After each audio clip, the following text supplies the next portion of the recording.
Guys, so welcome back. So continue करते हैं हमारे रिजल्ट सीजन्स। ठीक है, उसमें से आप एक चीज ऑब्जर्व करोगे, जब भी कोई कंपनी के बारे में बात करता हूं मैं उनके पीयर ग्रुप के बारे में भी बात कर देता हूं, ताकि आपको समझ में आए कि वो कंपनी किस जगह में पड़ा है। ठीक है, बिकॉज क्या होता है ना, अगर आप पीयर ग्रुप को ट्रैक नहीं कर रहे हो, आप एक पर्टिकुलर लेट से कंपनी का कोई ग्रोथ रेट है लेट से 20%। ठीक है, अब वो 20% देख के आपको बहुत अच्छा लग सकता है, लेकिन मार्केट को वो बुरा लगेगा अगर लेट से उनका जो पीयर ग्रुप है लेट से वो 25-30% से ग्रो कर रहा है। Got it?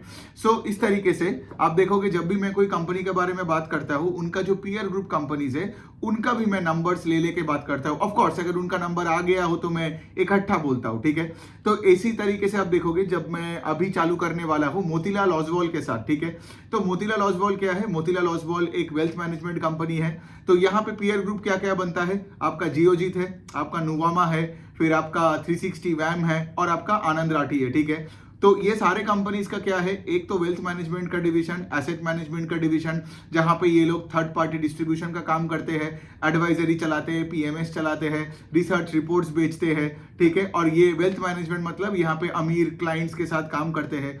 और दूसरे साइड में आप देखोगे इन सबका कैपिटल मार्केट का भी सेगमेंट है, मतलब इनका खुद का मतलब ट्रेडिंग प्लेटफॉर्म्स है, इंस्टीट्यूशनल इक्विटीज प्रोवाइड करते हैं। फिर आप देखोगे इनका मर्जर एक्विजिशन में अगर एडवाइजरी चाहिए तो वो भी ये लोग काम करते हैं। तो कैपिटल मार्केट्स लिंक्ड सारी चीजें वो भी प्रोवाइड करते हैं।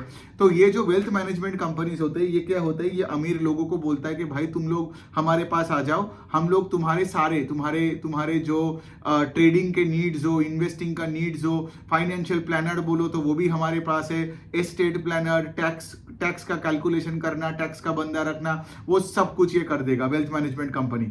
अब ये जो स्पेस है इसमें मैं ज्यादा गौर क्यों करता हूं, बिकॉज ये स्पेस में बहुत बहुत अच्छे से ग्रोथ आ रही है। ठीक है, जैसे ये मोतीलाल ओसवाल का भी अगर मैं सेल्स का नंबर बताऊं, सो दे ग्रू 46% ऑन अ वाईओवाई बेसिस सेल्स, और इनका प्रॉफिट्स ग्रू 53%। ठीक है, अब सोचो दूसरों का, यहीं पे पीयर टू पीयर कंपैरिजन में काम आता है। सो बेसिकली नुवामा का 50% का ग्रोथ था, जियोजीत का भी 50-51% का सेल्स ग्रोथ, और बाकी का जो दो प्लेयर्स है 361 वैम और आनंद राठी, वो 32-37% के रेंज में ग्रो किया। तो इसका क्या मतलब है? इसका मतलब यही है कि मोतीलाल जो 45% से ग्रो किया, it is doing better than the average, say for example the average wealth management companies, correct? because यहाँ पे क्या है, लॉजिकली सोचो, यहाँ पे तो सब अच्छे कर रहे हैं, है ना? बिकॉज जो यहाँ पे जो लोएस्ट ग्रोइंग वाला कंपनी है, आई थिंक वो आनंद राठी है, दैट ग्रू 32%, और मोतीलाल 46, और अगर मैं 50 के रेंज में देखूंगा तो आपका नुवामा और जियोजीत आता है। ठीक है, इसमें एक और चीज है कि मैं एक चीज ऑब्जर्व और किया कि जिनका जो प्रोडक्ट मिक्स में कैपिटल मार्केट का सेगमेंट जिनका ज्यादा है, उनका ग्रोथ रेट इज हायर। ठीक है, जैसे आनंद राठी में कैपिटल मार्केट का सेगमेंट उतना ज्यादा नहीं है, वेल्थ मैनेजमेंट का सेगमेंट ज्यादा है, इसलिए आनंद राठी का 32-35% का ग्रोथ है। जबकि आप देखोगे बिजनेसेस लाइक नुवामा का तो 50% ऑफ द सेल्स अभी कैपिटल मार्केट से आ रहा है, बाकी 50% आपका वेल्थ मैनेजमेंट, एसेट मैनेजमेंट, वही सब आपका पीएमएस वगैरह होता है, तो वहां से आ रहा है। सो देखिए, आनंद राठी का भी वही है, इनका वेल्थ मैनेजमेंट में भी इनका जो एसेट अंडर एडवाइजरी है, I think that asset under advisory went up by 88%। ठीक है, मैं थोड़ा मोतीलाल ओसवाल का थोड़ा डिटेल में थोड़ा बता देता हूं। तो एसेट अंडर एडवाइजरी 88% से बढ़ा, विच इज ग्रेट, बिकॉज जितना आपका एसेट बढ़ता है, एसेट बढ़ने का कारण दो होता है ना, एक तो स्टॉक्स बढ़ गया तो एयूएम का मार्क टू मार्केट बढ़ गया, दूसरे साइड में you get more people into the market, ये एग्जिस्टिंग पीपल आपको और ज्यादा पैसा दे रहे हैं, तो सब मिला के द एयूएम और द यहाँ पे तो मैं बोलूंगा एसेट अंडर एडवाइजरी ग्रू 88%। फिर उसके बाद क्या है, इनका जो भी मतलब यहाँ पे आप देखोगे, इनका रिटेल ब्रोकिंग का बिजनेस, डिस्ट्रीब्यूशन का बिजनेस, प्राइवेट वेल्थ मैनेजमेंट का बिजनेस, सारे बिजनेसेस अच्छे कर रहा है। ठीक है, इनका एक ही चीज है कि इनका मोतीलाल ओसवाल का यहाँ पे इनका जो हाउसिंग फाइनेंस का बुक है वो उस रेट से अच्छे से ग्रो नहीं कर रहा है, but that is probably the only blemish. But housing finance में टेंशन नहीं लेना है, because housing finance is a very low part, मतलब a small part of the entire Motilal Oswal का जो ये सेल्स का नंबर आता है। ठीक है, एक छोटा सा ही पार्ट है। सो यही हो गया। एंड दूसरे साइड से ऑफ कोर्स इनका एक और डिवीजन है, उनका वो ट्रेजरी सिक्योरिटीज में पैसा डालते हैं, राइट? वहां से भी एक इनकम आता है। लेकिन मेन मोतीलाल ओसवाल का पैसा कहां से आ रहा है? Wealth management, asset management and capital markets. ठीक है, just like the other companies. और यहाँ पे आपने क्या सीखा, ये जो 5 कंपनीज के बारे में मैंने बोल दिया, यहाँ पे सारे कंपनीज में बहुत अच्छा ग्रोथ है, राइट? और वेल्थ मैनेजमेंट का जो डिवीजन है उसमें सारे कंपनीज ही अच्छे कर रहे हैं, क्योंकि ये एडवाइजरी फीस है। और वेल्थ मैनेजमेंट का क्या है ना, वेल्थ मैनेजमेंट का clients are are more structural, ठीक है। लेकिन बात यहाँ पे हमें आगे जाके भी देखना पड़ेगा कि अगर ये कैपिटल मार्केट का सेगमेंट जो पिछले एक साल में, बिकॉज देखो कैपिटल मार्केट्स भी वेल्थ मैनेजमेंट कंपनीज का ग्रोथ रेट को बढ़ा दिया, ठीक है, लेकिन कोई भी वेल्थ मैनेजमेंट कंपनी ये नहीं बोल रहा है कि हमारा वेल्थ मैनेजमेंट का डिवीजन 70-80% से बढ़ेगा, लेकिन इनका जो 50-60-70% से ग्रोथ आ रहा है, इट्स बिकॉज कैपिटल मार्केट्स 100% से ग्रो। जैसे नुवामा का अगर मैं आपको नंबर बता दूं तो उनका जो ओवरऑल सेल्स 50% से ग्रो किया, लेकिन wealth and asset management grew 24%, but capital markets double हो गया। इसी वजह से क्या हुआ, प्रोडक्ट मिक्स चेंज भी हो रहे हैं मोर टुवर्ड्स कैपिटल मार्केट, ठीक है, और 50-50 हो गया, और यहाँ पे क्या है, overall pace of sales growth बढ़ गया। तो यहाँ पे डरने की कोई बात नहीं है, ठीक है, स्कोप बहुत है, लेकिन ट्रैक करना पड़ेगा, बिकॉज बिजनेस पे अगर पेस ऑफ ग्रोथ घट जाता है बिकॉज ऑफ लेट से कैपिटल मार्केट्स में लेट से अगर ग्रोथ वगैरह आगे जाके लेट से कोई बेयर मार्केट आता है, तो यहाँ पे थोड़ा इशू आ सकती है, लेकिन अभी तो कोई प्रॉब्लम नहीं है। मतलब the wealth management space is absolutely booming. Okay, तो अभी हम थोड़ा सा बात करते हैं, अभी थोड़ा सा V2 रिटेल का बात कर लेते हैं। सो V2 रिटेल एक ऐसी कंपनी जो पहले लॉस करता था, अभी प्रॉफिट कर रहा है, ठीक है, तो ये एक अच्छी बात है, एक लॉस टू प्रॉफिट का एक जर्नी है। आप देखोगे V2 रिटेल एक ऐसे कंपनी है जो ये फिस्कल से पहले, अब V2 रिटेल करता क्या है, वैल्यू रिटेल अपैरल बेचता है, ठीक है, ऐसे कपड़े वगैरह बेचता है, और टायर 2, 3, 4 सिटीज में इनका प्रेजेंस ज्यादा है। अब V2 रिटेल का साल के शुरू में ये ध्यान से सुनो, ठीक है, कि मैं आपको बताने वाला हूं कि मैनेजमेंट ने कॉन कॉल में कैसे गाइडेंस बढ़ाया। तो 120 का स्टोर्स था, ठीक है, at the beginning of the fiscal, ठीक है, at the beginning of this current fiscal FY25, और उन्होंने क्या बोला था कि पूरे साल में हम लोग 40-45 स्टोर्स ऐड करेंगे, तो मतलब स्टोर एक्सपेंशन रेट 30% के आसपास था। लेकिन अब देखोगे कि पिछले 6 महीने में दे एडेड 22 स्टोर्स, तो अभी कुछ 140 के आसपास उनका स्टोर्स है। लेकिन पता है मैनेजमेंट ने कॉन कॉल में क्या बोला कि हम H2 में जो सामने का 6 महीने हम और 40 दुकानें खोलेंगे। मतलब क्या, साल में अभी 62-65 स्टोर्स खोलने वाले हैं, वर्सेस जो पहले बोला था कि 40 स्टोर्स खोलेंगे। इसका क्या मतलब, घुमा के गाइडेंस ही बढ़ा दिया ना, राइट। और सोचो मैनेजमेंट तभी करता है ये सब चीजें जब ज्यादा से ज्यादा स्टोर खोलता है, मतलब क्या, उसको बहुत अच्छा डिमांड दिख रहा है। किसी का अगर डिमांड घट रहा है तो थोड़ी कोई अपने ज्यादा स्टोर्स खोलेगा, खर्चा उठाएगा और एम्प्लॉइज को हायर करेगा। सो V2 रिटेल का देखिए सेल्स ग्रू 64-65%, मतलब वो तो मतलब बहुत ही अच्छा रिजल्ट कर रहे हैं। पिछले 2-4 क्वार्टर में आप देखोगे, कोई भी YOY लेवल पे क्वार्टर का उठा लो तो V2 और ट्रेंड, अब देखोगे V2 और Trent are the fastest growing players in the value retail apparel space. Trent का नंबर नहीं आया, लेकिन मैं बताता, लेकिन यहाँ पे नहीं आया। लेकिन आप देखोगे if you look at it from the perspective of ये सब पैंटालून्स, फिर आपका गो फैशन, फिर आपका ये सब दूसरा जो कंपनीज है, कैंटाबिल, इन सब का तो ग्रोथ रेट आता है सिंगल डिजिट में या लो डबल डिजिट्स में, और यहाँ पे ये लोग 60% कर रहे हैं। इस बार तो एक और कंपनी का IPO भी आया, जो देखोगे उसके बाद उसका नंबर्स भी अच्छा है, स्टाइल बाजार, ठीक है। तो स्टाइल बाजार भी V2 के तरह ही है, उनका कुछ 180-170 के आसपास स्टोर्स है, वो भी 64% से ग्रो किया, ठीक है। अब सोचो V2 और स्टाइल बाजार 60% के ऊपर से ग्रो कर रहा है, और फिर ट्रेंड भी है, राइट। तो that is why you would see कि like the money would flow to this kind of companies over let's say the peer group, मतलब बाकी का पीयर ग्रुप जो लेट्स से सिंगल डिजिट से ग्रो कर रहा है, ठीक है। तो यहाँ पे अब V2 का देखिए, एक तो ये वाला अच्छी बात है, दूसरा चीज है कि इनका लॉसेस भी अभी एकदम मतलब घटे जा रहे हैं, ठीक है। मतलब इस Q2 में जो नंबर आया 2 करोड़ के आसपास का लॉस था, पिछले साल में 6.5 करोड़ का लॉस था, ठीक है। अब ये फाइन है, बिकॉज देखो कंपनी जब लॉस टू प्रॉफिट में आता है ना, तो थोड़ा टाइम लगता है। पहले वो EBITDA लॉस से EBITDA प्रॉफिट में आता है, फिर वो पैट लॉस से पैट प्रॉफिट में आता है। कंपनी ऑलरेडी Q1 में आपको अच्छा खासा प्रॉफिट दिखाया, Q3 में भी वो प्रॉफिट दिखाएगा, और इनका Q3 का क्वार्टर भी बहुत अच्छे आने वाला है, वो भी मैनेजमेंट ने बताया कॉन कॉल में। लेकिन ये जो Q2 है वो सीजनली सबसे वीकेस्ट क्वार्टर होता है, ठीक है, बारिश होता है एंड एवरीथिंग, राइट। तो उस टाइम पे लोग उतना दुकान में जा नहीं पाते हैं and all. So seasonally weak quarter में भी आप देख रहे हो कि -6 से -2 हुआ, ठीक है, which is pretty good. Of course if you ask me, I would have wanted the break even to have happened in this Q2 only, but management ने वही बोला कि इस बार सारे क्वार्टर्स में आपको EBITDA पॉजिटिविटी तो मिल ही रहा है, अगले साल से आपको हर क्वार्टर में पैट पॉजिटिव भी मिल जाएगा। और देखो स्टोर एक्सपेंशन रेट 120 दुकान के ऊपर अगर कोई 62 स्टोर खोल रहा है, मतलब स्टोर एक्सपेंशन का पेस भी 50-60% है। एक और चीज अच्छी बात है इसमें कि V2 का same store sales growth is 34%। इसका मतलब क्या, जो पुराने दुकानें हैं उसमें प्रोडक्ट मिक्स चेंज अच्छा हो रहा है, वो दुकानें में लोग और भी आ रहा है। सो बेसिकली क्या, जो दुकानें 1 साल पुरानी है they are also growing at 30%, और उसके साथ जब नया दुकानें का वॉल्यूम्स ऐड हो रहा है तो दोनों को मिला होगा तब का सेल्स ग्रोथ 60-70% का ही हो रहा है ना V2 का। समझ में आया, क्योंकि पुराने स्टोर से 34% और जो नया स्टोर्स ऐड हो रहा है उस साल में, उसमें लेट से 30 और 35%, दोनों को मिलाओगे तो 70% का ग्रोथ के आसपास जो V2 दे रहे हैं, राइट। सो यहाँ पे जैसे मैं एक और एनालॉजी लेके बात कर सकता हूँ, if you look at all these QSR companies, उनका same store sales growth negative में है।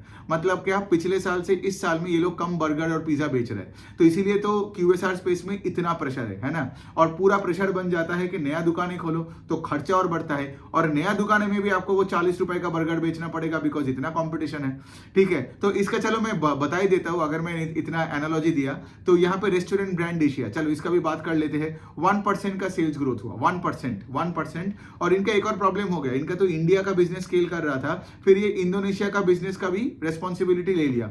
अब वहां पे same store sales growth Indonesia में है -20%, इंडिया में फिर भी पॉजिटिव है या जीरो के आसपास है। तो ओवरऑल आप देख रहे हो कि बिजनेस पे ग्रोथ इसलिए नहीं है क्योंकि एग्जिस्टिंग दुकानें कुछ एक्स्ट्रा बना के नहीं दे रहे, ठीक है। तो वही प्रॉब्लम हो गया। तो चलो रेस्टोरेंट ब्रांड एशिया भी कर लिया। लेकिन अगर मैं V2 का यहाँ पे बात करूँ तो प्रॉमिस तो बहुत है, बिकॉज देखो यहाँ पे जूडियो जो आपका ट्रेंड का है ना, जूडियो का ऑलमोस्ट 600 के आसपास स्टोर्स है और वो 50-60% से ग्रो कर रहा है, जबकि यहाँ पे स्टाइल बाजार का 180 और V2 का कितना दुकानें बोला अभी 140 है और गाइडेंस बढ़ाया। अगर ये ढंग से मार्जिन को प्रोटेक्ट करके एग्जीक्यूट करता गया और लेट्स से 500-700 स्टोर्स जहां पे आज ट्रेंड ऑलरेडी है, right, because you have seen trend का ग्रोथ, तो V2 भी बहुत पैसा बना सकता है। लेकिन हम लोग इन्वेस्टर्स है, हम लोग हमेशा ट्रैक करते करते पोजीशन को बिल्ड करेंगे रादर देन सपने में सब डालने के बराबर, मतलब वो नहीं करना है, ठीक है। सो ये हो गया। चलो बीच में मैंने रेस्टोरेंट ब्रांड एशिया भी के मैंने बात कर लिया। एक और मैं कंपनी का बात कर सकता हूँ यहाँ पे, पीडीलाइट इंडस्ट्री, जिसमें कोई ग्रोथ वगैरह है नहीं। पीडीलाइट का तो सेल्स 7% से ग्रो किया। इनका वही है, रेन है, चैलेंजिंग एनवायरनमेंट है, इन्फ्लेशन है, दिस है दैट है। पीडीलाइट सबको पता ही है, ये सब कंस्ट्रक्शन केमिकल और ये सब आपका फेविकॉल और फेविक्विक और सारे एडेसिव्स का कंपनी है। तो बात वही है कि आपका अगर बिजनेस 6-7-8% से ग्रो करता है, सो बियॉन्ड द पॉइंट आप कैसे पैसे बनाओगे, है ना। सो पीडीलाइट हो गया, देन एशियन पेंट्स बोलो, ये सब गोदरेज कंज्यूमर बोलो, ये तो मैंने एक दिन एक वीडियो बनाया था, राइट, जिसमें सारे जो लो ग्रोथ या नो ग्रोथ कंपनीज को कवर किया था, ठीक है। सो पीडीलाइट का हो गया, पीडीलाइट का बहुत ही वीक रिजल्ट। एक दो और नंबर्स का डिस्कस कर लेते हैं, जैसे फॉर एग्जांपल कैस्ट्रॉल का भी कोई ग्रोथ नहीं है, सेल्स ओनली ग्रू 6%, पीडीलाइट का sales grew 7%। See you guys have to understand one thing कि अगर आपके बिजनेस पे ग्रोथ नहीं है तो ये बड़े बड़े ब्रांड्स लाइक पीडीलाइट और कैस्ट्रॉल लेके कोई फायदा नहीं है, बिकॉज ये आपका बड़ा ब्रांड है, ये है वो आपके दिमाग में है, ठीक है। मार्केट एकदम रैशनल है, मार्केट देख रहा है कि भाई इसका अगर सेल्स ग्रोथ नहीं हो रहा है तो इस स्टॉक में मतलब डिमांड क्यों आएगा, है ना। सो बेसिकली यही हो गया। एक जो कंपनी मुझे इस बार का रिजल्ट अच्छा नहीं लगा, जो अच्छा कर रहा था, वो है कि LT फूड्स, ये जो बासमती राइस का जो एक्सपोर्टर है। सो LT फूड्स के बारे में थोड़ा सा बता दूं, बिकॉज छोटी अच्छी कंपनी है। सो LT फूड्स एक ऐसे कंपनी है जो से उनका आई थिंक 40% ऑफ सेल्स आता है US मार्केट से, इंडिया से आता है 30% सेल्स, और बाकी का यूरोप और मिडिल ईस्ट से आता है। अब ये क्या बेचता है, आपने देखा होगा, दावत करके एक ब्रांड है उनका, ठीक है, basmati rice, branded basmati rice है, ठीक है। और US में वो लोग, अगर आप US में हो और अगर आप कोई डिपार्टमेंटल स्टोर में गए हो तो आपको आई गेस, और आपको इंडियन खाना चाहिए, राइस वगैरह चाहिए, तो आपने रॉयल वाला ब्रांड देखा होगा, ठीक है। तो बेसिकली क्या है कि US मार्केट अगर अच्छा करेगा और एक्सपोर्ट मार्केट्स ठीक ठाक रहेगा, सप्लाई चेन में प्रॉब्लम नहीं आएगा, तो LT फूड्स का ग्रोथ तो है, ठीक है। लेकिन LT फूड्स का अनफॉर्चुनेटली क्या हुआ, इस बार में पेस ऑफ सेल्स ग्रोथ घट गया, ठीक है। पहले क्वार्टर में I think Q1 over Q1 में they did quite well, I think 15-20% के रेंज से ग्रो किया था, लेकिन this time they did only 7%, ठीक है, 7% से ग्रो किया। लेकिन देखिए कंपनी का वही है ना काम, अल्टीमेटली ब्रांडिंग पे काम करना है, डिस्ट्रीब्यूशन को बढ़ाते जाना है, बिकॉज ये जो चावल वावल जो बेच रहा है, राइट, एक पॉइंट के बाद आप उस कंपनी मतलब उस पर्टिकुलर प्रोडक्ट में आप उसका प्राइसेस नहीं बढ़ा पाओगे। सो ये पूरा डिस्ट्रीब्यूशन का गेम है, ठीक है। कुछ कंपनीज इंडिया में डोमेस्टिकली डिस्ट्रीब्यूशन का गेम खेलता है, ये डोमेस्टिक और इंटरनेशनल दोनों खेल रहे हैं, लेकिन बात वही है कि इनका सिर्फ 7% का सेल्स ग्रोथ है। तो जब 6-7% का सेल्स ग्रोथ होता है तो मार्केट इसको पॉजिटिवली नहीं देखता है, ठीक है। तो ये है अभी लेकिन कंपनी अभी भी एक्सपेंशन मॉडल में मतलब मोड में तो है ही, क्योंकि इन्होंने यूरोपियन यूनियन में एक मैन्युफैक्चरिंग प्लांट खोला, और आई थिंक सऊदी वाउदी के मार्केट में जहां पे ये बिरयानी वगैरह लोग बहुत खाते हैं, बिकॉज ये बासमती चावल तो बिरयानी में ही जाता है ना, तो वहां पे भी इन्होंने एक अच्छा सा बड़ा सा एक डिस्ट्रीब्यूटर को पकड़ा, ठीक है। तो ये जाके देखना पड़ेगा आगे क्या होता है, बिकॉज अभी तो मैं सिर्फ रिजल्ट देख के मैं आपको बता रहा हूँ ताकि आपको पिक्चर समझ में आ जाए। सो ये हो गया। आई गेस मैरिको का भी नंबर वही है, 7-8% का सेल्स ग्रोथ है मैरिको का, ज्यादा कुछ ग्रोथ वगैरह है नहीं। सो यहाँ पे आप देख रहे हो Castrol, Pidilite, Marico, LT foods, ये सब आपका सिंगल डिजिट में आपका सेल्स ग्रोथ हुआ है। तो यहाँ पे क्या होता है ना कि लाइक अगर unless and until management con call में आके गाइडेंस नहीं बढ़ाता है या कुछ धमाकेदार कुछ नहीं बोलता है, आप देखोगे अगले क्वार्टर तक स्टॉक कुछ नहीं करता है। सो जनरली ऐसे ही चलता है मार्केट, ठीक है, क्योंकि जहां पे ग्रोथ रेट रहता है, जहां पे हाई ग्रोथ रहता है, ठीक है, जो वो घोड़ा वाला जो एनालॉजी मैंने बोला, ठीक है, जैसे वेल्थ मैनेजमेंट में सोचो सारे कंपनीज 30, 40, 50% से ग्रो कर रहे हैं और ये सारे कंपनीज आपका 6, 7, 8% से ग्रो कर रहे हैं, तो पैसा कहां भागेगा? पैसा आपका वेल्थ मैनेजमेंट में जाएगा ना। एटलीस्ट मैं कोई रिकमेंडेशन नहीं दे रहा हूं, but you get the point here, क्योंकि मुझे आपको ये खेल सिखाना है रादर देन कोई रिकमेंडेशन देना है, ठीक है। सो ये हो गया, हमने रेस्टोरेंट ब्रांड एशिया का भी बात कर लिया। फिर उसके बाद देखो, फिर उसके बाद एक दो और करते हैं, जैसे फॉर एग्जांपल यहाँ पे वोल्टास का नंबर ठीक ठाक आया। अब यहाँ पे भी फिर से कंपेयर करूंगा मैं वोल्टास और यहाँ पे जॉनसन कंट्रोल हिताची का, ठीक है। तो जॉनसन कंट्रोल हिताची का actually sales growth is 40%, Voltas का सेल्स ग्रोथ उतना नहीं है, सिर्फ 17% का है। लेकिन हिताची का क्या है, Q2 वैसे भी सीजनली वीक क्वार्टर और हमेशा लॉस करता है, तो इस बार भी उन्होंने लॉस दिखाया। लेकिन वोल्टास का क्या है ना कि वोल्टास लॉस नहीं दिखाता है, बिकॉज वोल्टास को बहुत अच्छा ऑपरेटिंग लेवरेज मिला। आई थिंक वोल्टास का PAT I think went up 3.5x और समथिंग। सो बेसिकली क्या है, अब देखो, अब यहाँ पे बात आता है, दोनों एसी बनाने वाला कंपनी वोल्टास का है, मतलब वोल्टास का एक ईपीसी सेगमेंट है, वॉशिंग मशीन और फ्रिज का सेगमेंट है, but that is I think 15-20% के रेंज में होगा टोटल सेल्स का। 80% 70% वोल्टास का एसी से ही आता है, और जॉनसन कंट्रोल हिताची भी यही है। तो जॉनसन कंट्रोल हिताची में ग्रोथ रेट ज्यादा है, 40% का है, ठीक है। वोल्टास का है 17%, लेकिन वो हिताची ने क्या किया, वो लॉस दिखा दिया, ठीक है। मतलब यहाँ पे कोई ईपीएस दिखाई नहीं, आरओई गायब हो गया। लेकिन वहां पे वोल्टास में आप देखोगे देयर इज एन ईपीएस में देयर इज एन एक्सपेंशन, मतलब यहाँ पे मार्जिन एक्सपेंशन हुआ। सो बात वही पे है कि लाइक एक तरफ आप 17% से ग्रो कर रहे हो, you growing at a slower pace, but you are adding more value to share holders in terms of EPS का ग्रोथ। और वहां पे जॉनसन कंट्रोल में 40% का ग्रोथ, बट लॉस में चला गया। सो ये हो गया बात। एक और कंपनी है जो पीवीसी बेस्ड प्रोडक्ट्स बनाता है घर के अंदर के, ये जो आपका बोलो खिड़की हो, फिर आपका ये दरवाजा हो, पीवीसी डोर्स, पीवीसी आपका विंडोज हो गया, फिर आपका ये फ्लोरिंग हो गया, आपका फिर क्या बोलते हैं उसका, सीलिंग नहीं, उसको कुछ बोलते हैं, रूफिंग बोलते हैं, यूपीवीसी का रूफिंग हो गया, पीवीसी लैमिनेट्स हो गया। तो कंपनी का नाम है काका इंडस्ट्रीज, ठीक है। सो काका इंडस्ट्रीज इज प्रोबेबली, ये अगर आप पीवीसी ये इनका प्रोफाइलिंग में देखोगे, जो ये होम इंटीरियर में है, it's one of the fastest growing company in the space, ठीक है, इन द पीवीसी पोर्टफोलियो, ठीक है। सो लेकिन अनफॉर्चुनेटली काका इंडस्ट्रीज का जो इस बार जो H1 का नंबर आया, सेल्स ओनली ग्रू 9%, ठीक है, सेल्स ग्रू 9% और profit after tax did not even grow up. I am comparing H1 over H1, ठीक है। सो यही है। लेकिन एक बात तो अच्छी है कि लाइक देखो, काका इंडस्ट्रीज ने रिसेंटली एक उनका जो लेटेस्ट एक मैन्युफैक्चरिंग जो प्लांट है, ठीक है, वो बना रहे, एक नया फैक्ट्री है अहमदाबाद में, कोई एक जगह में है, मैं वो जगह का नाम भूल गया। तो बेसिकली क्या होगा, जब ये प्लांट चालू होगा ना, उनका कैपेसिटी विल बी डबल्ड, और actually it's more than doubled if I don't mistake it. Last का जो मैनेजमेंट के साथ जब था, तो मैनेजमेंट ने यही बताया था। तो इसका मतलब क्या है कि लाइक देखो, काका इंडस्ट्रीज पे फोकस करो, बिकॉज अगर कोई भी company let's say for example अपने केपेक्स को डबल कर रहा है, देन यू कैन, मतलब लाइक देखो, मतलब 9% का sales growth is not a good number, लेकिन उसके पीछे अगर मैनेजमेंट लेट से सिर्फ डिविडेंड दे रहा है, कोई केपेक्स नहीं कर रहा है, मतलब तब वो फालतू है, ठीक है। ये जो आप देख रहे हो कैस्ट्रॉल, मैरिको, पिडिलाइट, ये लोग सब यही कर रहे हैं, ठीक है। लेकिन ये कंपनी का 9% का सेल्स ग्रोथ हो सकता है, लेकिन इसको मैं ज्यादा मतलब इंटेंट लेकर ट्रैक करूंगा, बिकॉज हो ही सकता है एक क्वार्टर में अच्छा नहीं किया, लेकिन मैनेजमेंट वो केपेक्स कर रहा है, ठीक है। अगर तुम केपेक्स कर रहे हो और लेट से तुम बता रहे हो कि लाइक हमारा कैपेसिटी को हम डबल करेंगे, उससे भी ज्यादा करेंगे, तो मैं वो पिछले कौन से कंपनी में यही बता रहा था ना कि मतलब कोई ऐसे बिना डिमांड देख के तो केपेक्स नहीं करता, कोई ऐसे बिना डिमांड देख के तो हायरिंग नहीं करता। तो अगर कोई केपेक्स कर रहा है, हायरिंग कर रहा है, मतलब उसका कोई तो मतलब होगा ना। सो यही है काका इंडस्ट्री का। तो अच्छा ही है, मतलब अच्छा कंपनी है, लेकिन इस बार में उतना ग्रोथ नहीं था।